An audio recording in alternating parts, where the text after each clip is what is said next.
साम्राज्य, सामान्यांचा असामान्य आवाज। स्मशानभूमीतील अस्वच्छतेबाबत पद्मशाली समाजात नाराजगी। पद्मशाली ज्ञाती संस्थेच्या अंतर्गत असलेल्या स्मशानभूमीतील अस्वच्छतेबाबत तसेच त्या ठिकाणी ऋणमकट्टा अर्थात मुंडन करण्याच्या ठिकाणी नागरिकांच्या वतीने सोडण्यात आलेले जुने कपडे, केस, साहित्य, झाडाचा पालापाचोळा आदी वस्तू या परिसरात जागोजागी असल्याने ठेकेदार म्हणून घेतलेल्या न्हाव्याबाबत नागरिकातून नाराजी व्यक्त करण्यात येत आहे।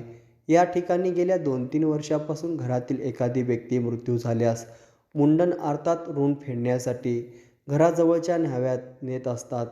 त्यावेळी त्या न्हाव्याकडून तेथील साहित्य उचलण्याचे काम होत असे। आता या ठिकाणी टेंडर काढून विशिष्ट व्यक्तीला ठेका दिला।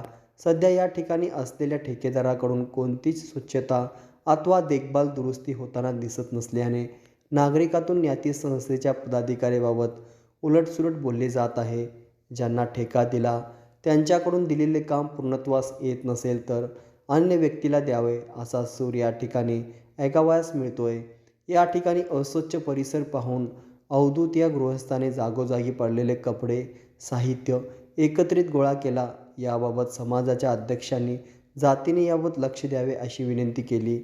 दरम्यान या ठिकाणी आलेल्या नागरिकांसाठी सार्वजनिक शौचालय आणि प्रसाधनगृहे आहेत, पण सर्वत्र घाणीचे साम्राज्य पसरले असल्याने या सार्वजनिक शौचालय आणि प्रसाधनगृहाचा वापर होत नाही। उलट नागरिक मोकळ्या जागेचा वापर करत असल्याने गैरसोय होत आहे। याबाबत पद्मशाली ज्ञाती संस्थेचे अध्यक्ष आणि पदाधिकारी लक्ष देतील का, असा सवाल समाज बांधवांकडून व्यक्त करण्यात येत आहे। स्मशानभूमी आहे ना, पद्मशाली स्मशानभूमीमध्ये ते का म्हणते ते आम्ही टेंडर दिलेलं आहे म्हणते। ते टेंडरवाले कोण नसते इथं, ते आम्ही साफसफाई करा म्हणून किती वेळापासून आम्ही सांगतो। ते आपला महेशांना वडील आहे ना, ते कट्टा बांधून दिलेला आहे। ते कट्टा बांधल्यावर ते कट्ट्यामध्ये आहे ना, आता तुम्ही फरशी गाठले, हे सगळं केले, त्याच्यामध्ये तुम्ही हे साफसफाई करणारं कोण नसते, ते त्याला बघणार नाही आहे। कोणाला तर कोण अजाम साफ करत नाही, त्यांना 500 रुपये दंड टाका तुम्ही पद्मशालीचा समाजाला, ते हे दंड टाका म्हणून सांगायचं। तिथं कोण बघायला तो कोण येत नाही, काय नाही।